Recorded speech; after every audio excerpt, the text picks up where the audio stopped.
I can talk the talk and be like, okay, let's talk ROI. I mean, I always start right there. It's like, okay, what are you looking for?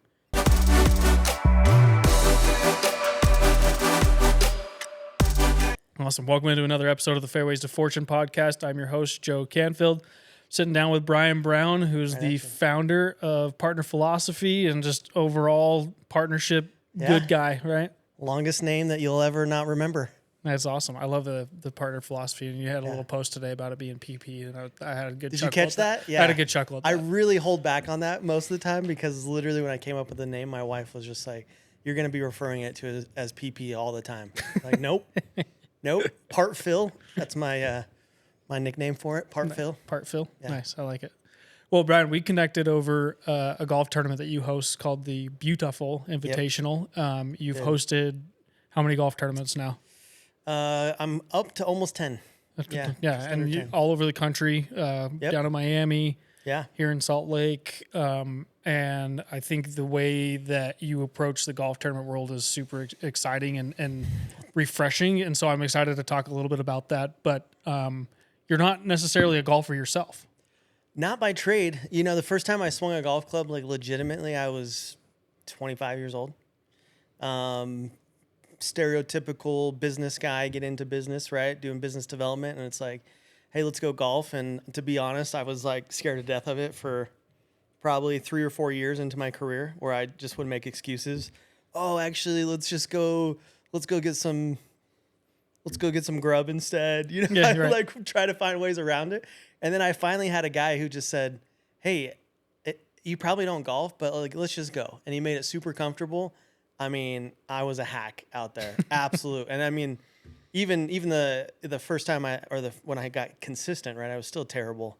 But yeah, once I got into it, like a lot of people, right, during COVID, right, especially on the business side, I mean, I was golfing almost every single day. That's awesome. During 2020. I mean, it was legitimately close to 5 days a week. Work from hole.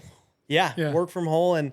And I was still terrible, but I slowly started finding my ball. And, now I'm to the point where, I can almost claim getting underneath 100. That's awesome. Well, tell me a little bit more about Partner Philosophy, because it's not just golf that you do. Obviously, it's a big part of it. Yeah. But what was kind of the catalyst to, well, first let's start with, what it is you do, and then let's get into kind of the catalyst of why you started it. Yeah, Partner Philosophy really comes down to my love of the things I've always done in business, but were elements at all my other jobs, right? Being on the corporate side, it's like I was doing business development, I was doing events, I was doing relationship management, right? I was doing all these elements of it. And I just decided, like a lot of entrepreneurs, I want to spend more time doing what I'm absolutely fantastic at.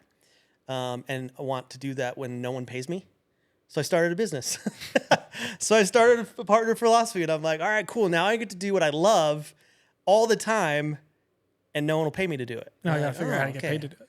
And now I have to figure that part out, right? So that's where it's kind of come in to merge the revenue and the relationships. So that's really what Partner Philosophy is all about, is this idea that, you can go about your sales career and focus all revenue, or you can focus all people. And I think there's a lot on both sides of that where it's like, oh, don't call me a salesperson. I'm all just about people. Like, I just want to help people. And they suck at sales. And then you have the salespeople who are just the salespeople, stereotypical, we don't need to spend a ton of time on, right? All revenue based and don't care about relationships. And Partner Philosophy is really the merging of those two things.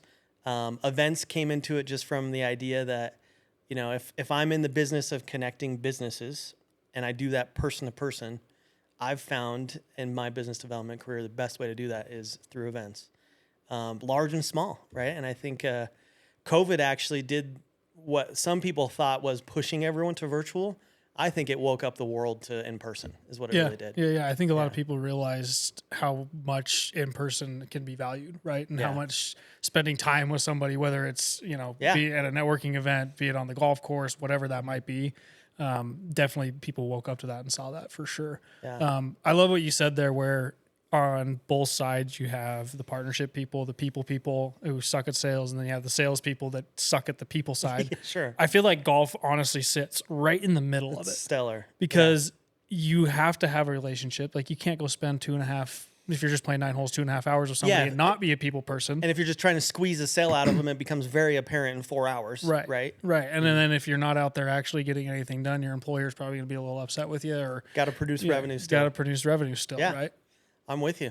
Yeah. So golf to me is the perfect catalyst for that, because and when I have been coaching people on how to use golf to do business, it's always been people first. What you're doing is understanding who that person is, why, and then what they actually care about, right? Mm-hmm. And then when it comes time to make the sale, how to make the sale, but second, like, what do they actually care about? So I am treating them as a person. Yeah. Which is what I love about golf and meeting people through that way. You do a great job of that. I mean, we've golfed at some crappy golf courses together. So. We won't name which one it was, and some people love it. And we won't name how good or bad one of us. We both played really poorly that day, if I'm remembering right. You definitely played to my level. Let's put it that way. It was an early morning. I had to drive an hour. It was. Yeah. Yes. That was actually part of one of the events that you put on. Yeah. The name's escaping me. Why? Launch Your Firm. Yeah. That's right. So I was fortunate to be a sponsor of that event. Tell me a little bit more about that event specifically, because although it wasn't just golf, there was a golf element to it. But these are the kind of things that you put together and how you connect people. When you think partner philosophy, it's like, well, what do we actually do, right? And it's like, so you take a stereotypical seminar event like this one was, which was accountants who are the most stuffy of all people, stereotypically. They don't have to be. Talking stereotypes. So this one was all about how to get CPAs to catch a vision for launching their own firm, right? And a lot of that is helping them overcome the objections to their own, tentativeness, their own risk adverseness as an accountant, right? Numbers crunching. So the cool thing about that event is I'm in the partner philosophy world. When I take on an event, it's how do I layer in these relationship building opportunities and make them, both like perfect amount of fun, but the perfect amount of genuine connection that comes from that fun. Because it's like you can do, we see this all the time in the business world where you can throw this killer event, super great. Everyone walks away being like, hey, that was a cool event, but they didn't connect with anyone. They didn't do business, right? Corporate is infamous for sponsoring and throwing cash at a bunch of conferences, seminars, everything that just don't actually produce anything. Right. But anyway, so I had a partner come to me who's an accountant who's like, hey, I've always wanted to do this. I've helped a lot of people launch their own firms. Let's just do it. So we did it. Part of layering in you, which was a great aspect to it, was to say, hey, if you're going to launch your own firm, you got to do business development, right? You're going to have to build the business. Yep.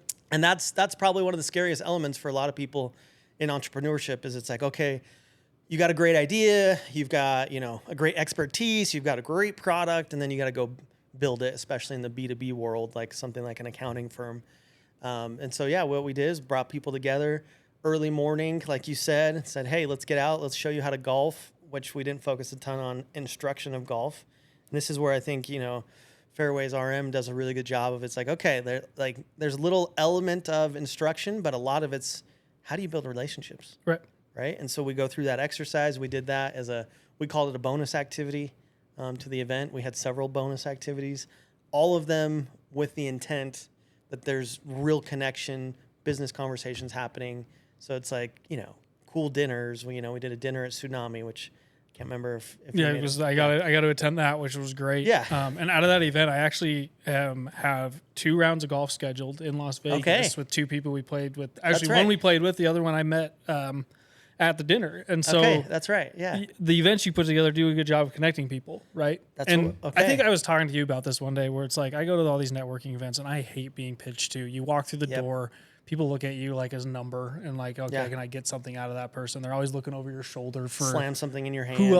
Who else can I talk to? Yeah. But that event was actual sitting down, like you said, genuine connection. So take me through your golf tournament and kind of the catalyst of how you built that to create those same type of connections.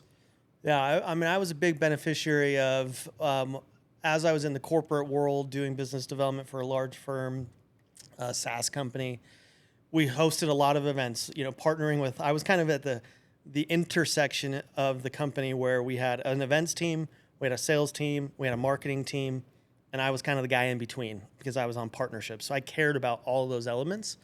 And so through that, I they would host, I say they, but corporate would host, meetups, they'd host seminars, they'd host golf tournaments. And I just kind of got pulled into those and got to give my expertise of like, hey, like that practice right there doesn't really hit the way we want it to. Let's change it. Let's do this. And so then when I went out on my own, it was like full range at that point now, right? It's like, okay, now instead of offering my consultative advice, I'm like, let's just go do it. Yeah. Let's go do it myself, right? So getting into the beautiful, what was cool about that was when I finally got to sink my teeth into kind of my own tournament from start to finish, the balance really was, how do I merge these two event experiences of the business world so infamous for getting a bunch of people for a free day of golf together, but they totally miss the sponsor experience. Sure. Right? They'll go raise some sponsor money, even tell you like, here's all this exposure you're going to get. You're going to be on a slick. You're going to be on a website, whatever. And then there's a sponsor, and I know this because I've sponsored tons of these events. You get done through the end of the day, and you're like, it's okay. Yeah.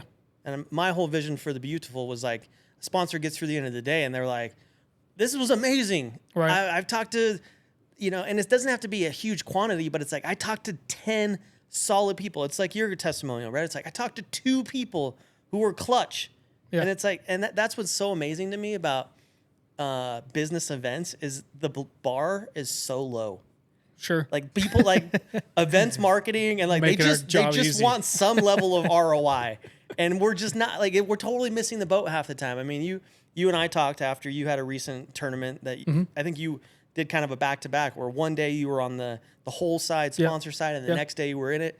And on both occasions you were just like, they just missed the boat, Well, it's not that like tournaments are bad, right? 100%. Golf tournaments are great, and there's a lot of people that are doing really, really good stuff, but there's like little small details that if you hit on a small detail, it could make or break your whole 100%. thing, right? Yeah. And a lot of people think that the golf course is responsible for a lot more than they actually are. Yeah, that's true. Which is one of the miscues that people have is they think the golf course is going to do a whole lot more than they'll actually do for you, right? Or they want to charge you more. That's what I always tell people. They're running a golf course. They're not an events business. Right, exactly. They want you there to fill their tee sheet so they don't have to worry about it. They're good. Yep. But talk me through a little bit about, the format, because you do have a unique format where it's not necessarily pay to play. No. And you really do focus on that sponsor experience and the networking aspect. You bring it all together in these golf tournaments. Yeah, I say it's the most frustrating tournament to run as an organizer because I'm the bad guy. And in that way is your stereotypical tournament, especially in business, is set up of a pay-to-play foursome that we're all used to, right? You tell me about a cool tournament that's happening, the Chamber, the whatever, the Silicon Slopes, and it's like, I've got a foursome, come join me, or hey, buy a foursome, whatever, right? Which is fine. Like, to your point, there's plenty of tournaments that are doing just fine with that. But where I kind of come in is I say, actually, you don't get to choose your foursome. Now, that's the rule, but what I really am saying is I just want to make sure there is the highest quantity of solid relationships for my sponsors as possible. Right. So if someone comes to me and they're like, hey, take the beautiful for e-commerce businesses. And it's like, hey, I'm the founder. I want to have my CMO, my CFO, and my COO there with me on a foursome. Sign them up. Let's go. You guys are, you now have a foursome XYZ company, right?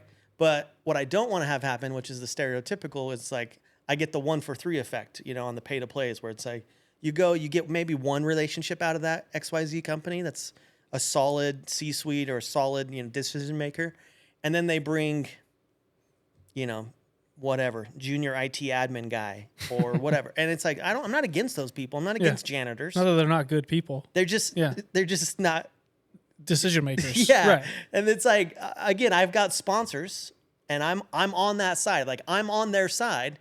So the whole concept is let's make it to where if I'm a sponsor, I'm sitting there and I'm blown away at the end. I'm just thinking to myself, holy cow, 80% of the people that I met today were solid, ideal client profile type people. Right. Like how great is that? Whereas it seems like a lot of tournaments have the opposite effect where it's a low cost, right? It's just like there's so many tournaments, throw $500, throw out a sign on a hole and call it good. Right.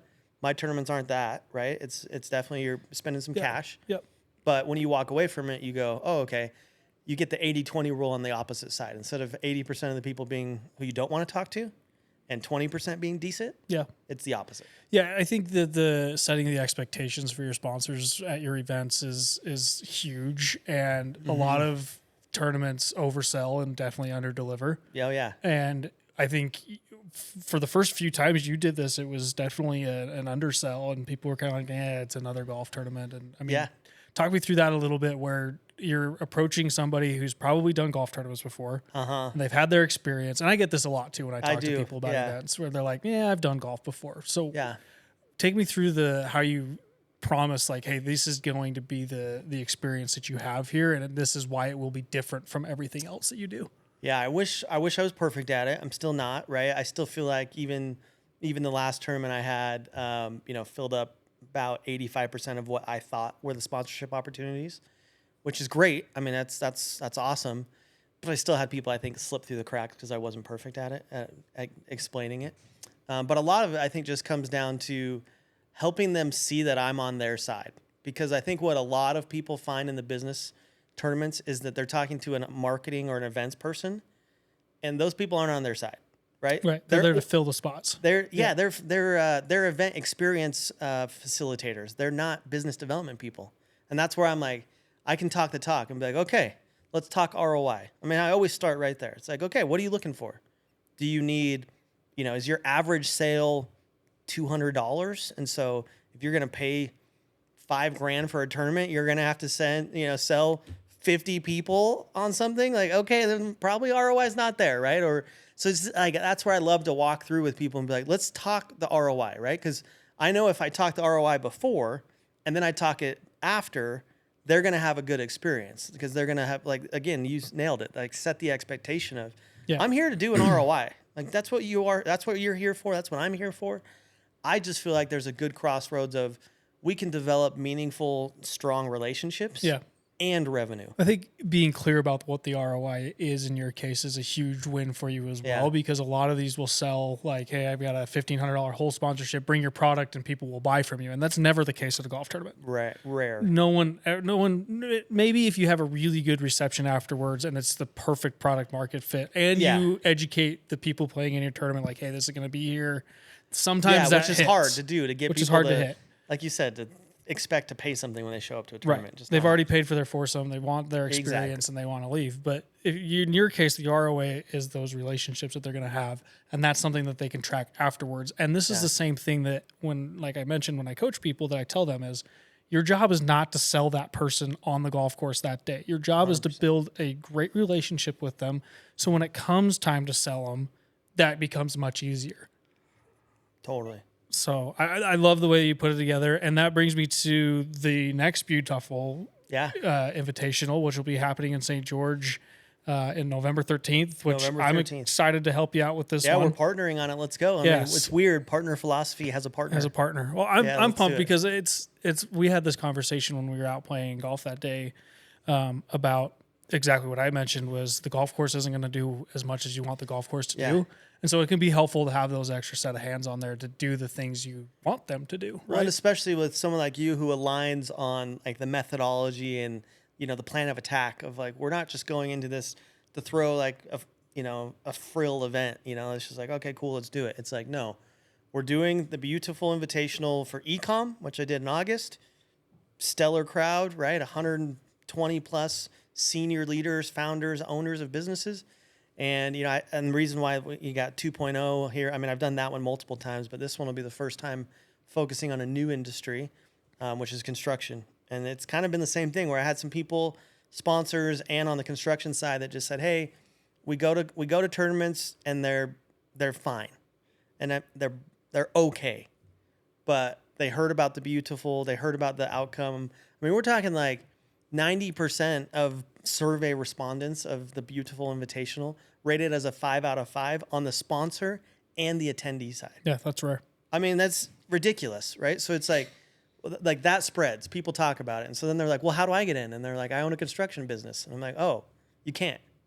And they're like, well, now do a tournament for construction. Oh, okay, cool. Sure. We'll do it. Let's go. Yeah, that's what we're going to do. Yeah. So, I'm excited about this. I've been involved with so many golf tournaments. I've seen the education that the PGA pros at these courses get. I've gone through that education, not all of it yet, but I've seen what it is and understand from their perspective, this is what I have to do to run a tournament. And it is very much cutthroat. Like, here's my playbook. Here's the things I got to do. I got to get golf carts out. I got to get the scorecards printed. Yeah, and logistics. It's all logistical. None of it is that extra kind of special sauce. Yes. Where it's great signage. It's providing your sponsors with the stuff that they need while they're on the golf course, giving them that information. I saw you do a post about, and I want you to talk a little bit about it, with the packet of information that you give each one of your sponsors. Yeah, so I've got a daughter at home that wears this pink hat. She's the one who forced me to have pink in partner philosophy, which I can't quite figure out or get behind, but whatever. I'm a solopreneur and it's fine. But so she wears a pink hat. She's our check-in specialist for sponsors, I call her now. She's done this at 3 tournaments now. So again, this goes back to the idea of you go to a typical tournament and check-in is for the golfers. Right. Well, where's the sponsors check-in? Oh, it's an afterthought. It's in an email somewhere with some random instructions. Or go find this person. They'll tell you where to go. Yeah. So mine's like very calculated, and it's like, no, you find this gal. She's going to be in this place. She's going to have a packet for you. That packet is going to be a representation of what you should have already had digitally, right? So we've had 3 sponsor calls before, which I always tell people, I don't even care if you come to the sponsor calls. I'm just going to hold you accountable as if you did. Right. So it's like, so it's that kind of thing. It's like, it's prep work. And then the packet is just a manifestation of physically of like, hey, I've done my work and I'm handing off the opportunity for an ROI to you. And it's got, their key to their golf cart, which is another like missed opportunity, I think, for sponsors, where it's always like, oh, you're going to be at the hole all day? Like, you don't need a golf cart. And it's like, no, I'll pay as a host to make sure that you have accessibility to whatever you need. You need to cruise back to the clubhouse to get something for your business or whatever, your laptop. I don't want to have to call you and shuttle and whatever. So it's like that. You got a printed list of all the golfers by their starting hole. You've got a map of where you're at. You've got a list of the rules. You've got a hole profile that gives you like, hey, this is the hole that you're at. Here's the approach. You've got a list of where the food's at. It's just all meant to kind of bring it all together in one, so that, again, my goal, it's not to like prove sponsors wrong and be like, hey, ha ha ha. It's to be like, hey, I'm trying everything I possibly can to make it to where the logistics are taken care of, and you're all about relationships for 5 hours on the course. Exactly. Yeah, that's one of the things with the sponsors having all that information, because they're the first person to get asked. They're there. And so the player, and that helps your player experience. How far is it? Right? That's like, everybody. Yeah. I played I worked the hole at the Canyons golf course here in Utah, and this hole's like the most ridiculous golf hole in the world. It's a 500 and something yard par 5, but it drops 400 feet from your tee box. Oh my gosh. Down to the fairway. Yeah. And so people, and luckily, like I'm a golfer, obviously, and so like I knew like what I was getting into. But somebody else is gonna have no idea. They're gonna go on that hole and like, I don't know what you hit. It drops down the hill, and you just hit something down the hill. You're a golfer. You should just do it. And it's like, no. Right. Well, Brian, I'm excited to host this with you in November. I'm pumped that I could be your first host for a podcast, if it's okay to put that out there. It's out there. Yeah, no, this is... did I do a decent job getting through it? No, we'll let the audience be the judge, but this has been fantastic. I love talking golf with people, especially people, and there's this stigma around golf that I have to be really, really good at it to talk golf with anybody else, but it's so not true. Yeah. I screwed up at my last tournament putting a best ball scramble together. And they were like, what do you mean? Is it best ball or is it a scramble? And I'm like, I don't know. What do you mean? And then I had this argument of, I don't know. I'm not a golf. I mean, I am, but I'm not. I mean, I know a best ball and I know a scramble. I just put them together. And they're like, you can't do that. You can't do that. Yeah. So there you go. Details, right? Details. That's what we can help out with. I'm getting better at that. We're playing a 4-man scramble. That's awesome, Brian. Well, how can people find out about the tournament and maybe get involved with more of the partner philosophy stuff that you're doing? Explore.partnerphilosophy.com is how you find me. From there, you'll kind of be directed towards, hey, do you want to talk business development? Do you want to talk events? And that kind of is a link tree to all the events that I do. I'm also pretty active on LinkedIn for the time being. I'm in a fight with LinkedIn right now, very public fight about how I want to change the world of LinkedIn for the better. Also more driven towards relationships. But yeah, find me on LinkedIn, Brian Brown. And there's a lot of Brian Browns out there. So do the /Brown R for Robert Brian. Okay. And you'll find me. Awesome. Well, Brian, thanks for your time. Appreciate it. Looking forward to this event in November. It's going to be a lot of fun. Let's go.